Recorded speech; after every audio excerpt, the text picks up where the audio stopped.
Agora, o eminente senador José Aníbal, que fará uso da palavra. Vossa Excelência falará sentado. Pois não. Senhor presidente Lewandowski, senador Renan Calheiros, senhora Dilma Rousseff, nos conhecemos há 50 anos. Terminada a adolescência, tínhamos iniciado nossa militância política em Belo Horizonte, no movimento estudantil de resistência à ditadura. Queríamos mudar o Brasil. Também iniciamos uma amizade que espero perdure no apreço recíproco.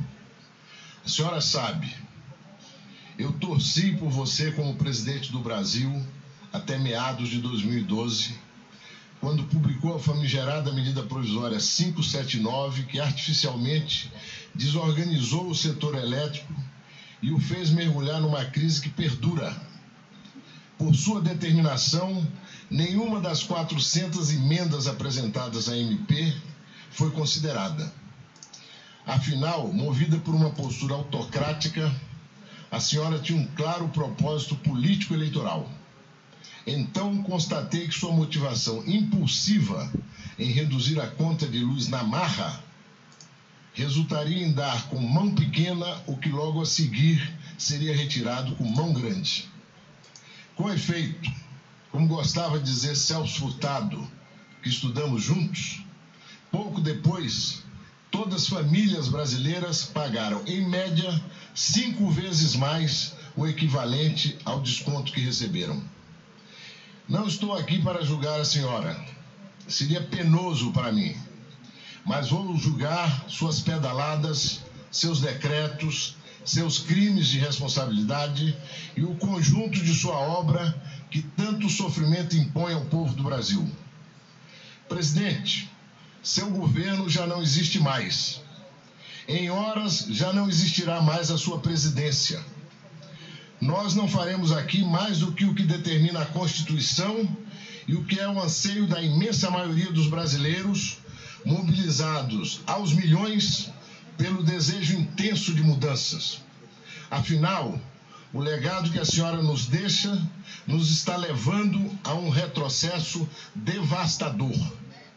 A começar pelos programas sociais praticamente inviabilizados por sua gestão no período final, mas que serão mantidos pela determinação do novo governo e pelo voto responsável e comprometido com as mudanças do Congresso Nacional para acertar as contas públicas duramente depredadas nos últimos anos. É a condição para a recuperação do emprego. Será crucial para que os brasileiros que vivem do seu trabalho também possam recuperar suas contas. Pesquisa da semana passada indica que 30% das famílias que vivem de aluguel estão com atraso no pagamento. Desgraçadamente, é o que tem que fazer para garantir a compra de comida e a conta de luz.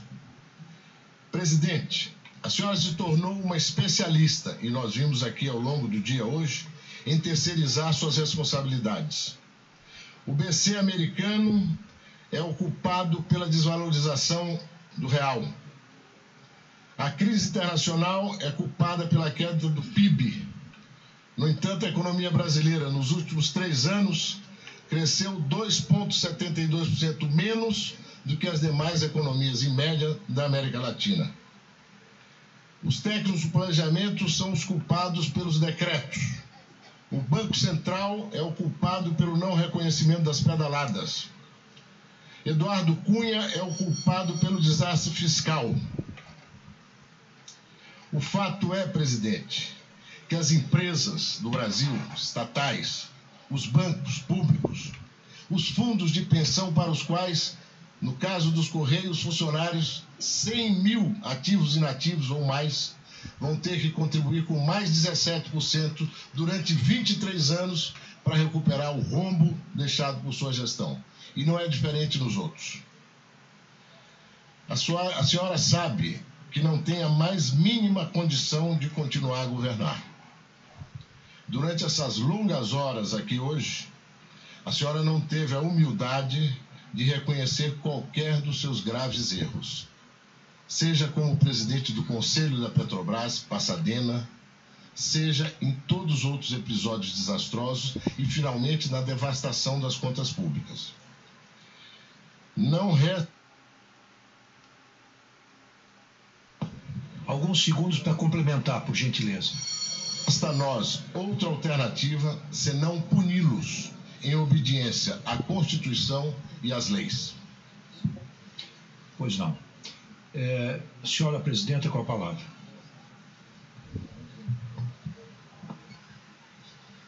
Senhor senador José Aníbal, ao quem eu conheço há 50 anos, sei perfeitamente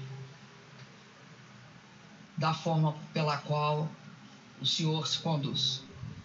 Espero que o senhor tenha, em relação a esse processo, uma posição de imparcialidade e que o senhor não me condene antes da hora. Acho que o senhor me desculpa, mas acho que é uma falha profunda no devido processo legal, e eu nunca soube que isso era possível. Um julgador, na hora em que uma testemunha está depondo, externe o seu julgamento.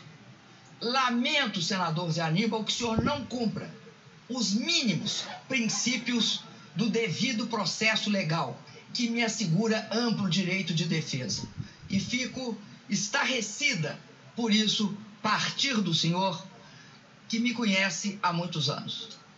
Além disso, senhor senador, queria dizer ao senhor que o senhor, se me julga pelo que aconteceu em 2012 no caso do setor elétrico, ou o senhor desconhece o que havia naquele momento no setor elétrico, ou o senhor tem uma interpretação diferente da lei que eu tenho.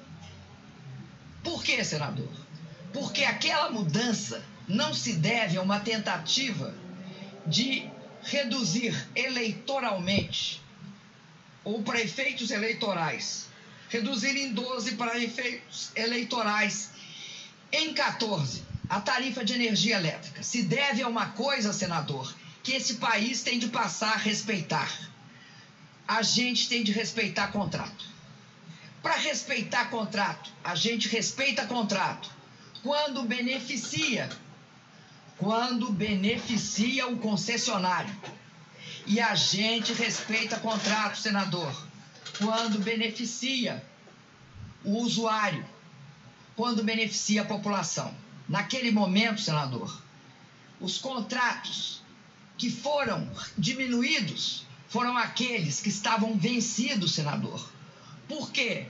Porque os contratos no setor elétrico duram de 30 a 35 anos e têm direito de renovação. Ao completar-se a renovação, o que ocorreu foi pura e simplesmente que, a partir daí, não tinha sentido continuar pagando a amortização que já tinha sido paga pela população brasileira. É papel do Estado defender aqueles mais frágeis. E foi isso que nós fizemos. Pela primeira vez nesse país, nós utilizamos o contrato em benefício da população. Ele estava vencido, não tinha por que continuar pagando e dando lucro a quem não devia ter lucro. Naquele momento, tinha-se de passar à população, pela lei contratual expressa e clara nos contratos, tinha de se passar à população esses ganhos. Sinto muito se foi por isso que o senhor teve essa posição e essa conduta. Além disso, senador, é importante sinalizar que não se pode tratar aqui de inocentar o senhor Eduardo Cunha. Ele não é inocente nesse processo de impeachment. Não, senador.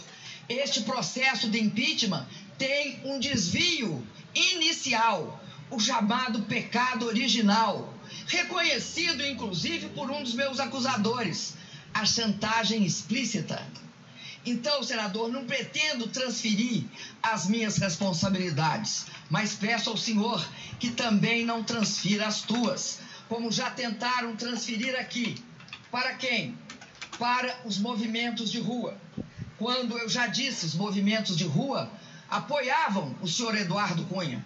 E se tem fraude nessa história, senador, era que a defesa da corrupção, aliás, do combate à corrupção, era feito neste momento. Não, senador, não foi isso que nós vimos. Nós vimos o oposto. Ademais, senador, as quedas, eu não posso deixar de reiterar o fato de que nós vivemos uma conjuntura de declínio da atividade econômica no mundo. Eu não estou dizendo que todas as coisas que aconteceram no Brasil derivam-se disso. Os reajustes na tarifa de energia se derivam da mais grave falta de água, sendo bem simples para aqueles que me escutam entender. A última vez, antes disso, que tinha havido uma crise dessa proporção, senador, sabe o que aconteceu? O maior racionamento da história desse país. Nós, diante da queda brutal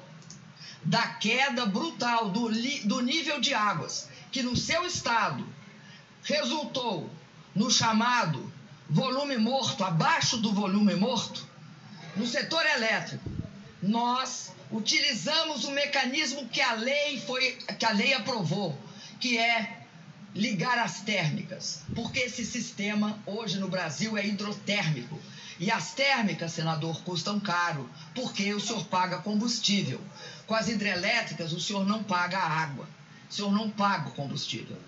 Só paga o combustível, água, neste caso, entre aspas, quando há uma brutal escassez de energia. E aí, senador, a queda para 9% do maior reservatório do país, que não é Itaipu, é Furnas, queda para 9%.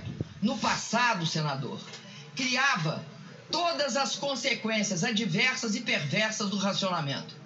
Hoje, o que criaram? Criaram o aumento da tarifa de energia. Agora, senador, durante o nosso período, em 2016, como os reservatórios foram recuperados para 52%, em média no Sudeste, o que acontece, senador? Nós pudemos tirar as bandeiras que aumentavam a tarifa de energia. Novamente, pelo que eu tenho lido na imprensa, o governo interino está pretendendo retomá-las. Por quê, senador? Por alguma maldade do governo interino? Não. Aí eu vou ser justa. Porque começou a faltar água no Nordeste de forma muito preocupante. Muito preocupante. E aqui eu gostaria de dizer ao senhor que não é possível ter dois pesos e duas medidas. Atribuir, e é o que está em julgamento, atribuir a 3 decretos e ao Plano Safra, que tem por base subsídio à agricultura, é, de fato, desproporcional a qualquer análise econômica séria, mas é um instrumento político escolhido por aqueles que querem, de fato, que têm outros objetivos políticos, que é me condenar antecipadamente, como o senhor fez, mostrando claramente que a história do rito não basta, senador. É preciso que o rito formal seja seguido, mas é possível, é necessário, imprescindível, que o conteúdo também seja objeto da maior consideração. E lamento que o senhor não tenha sido. Senhor presidente,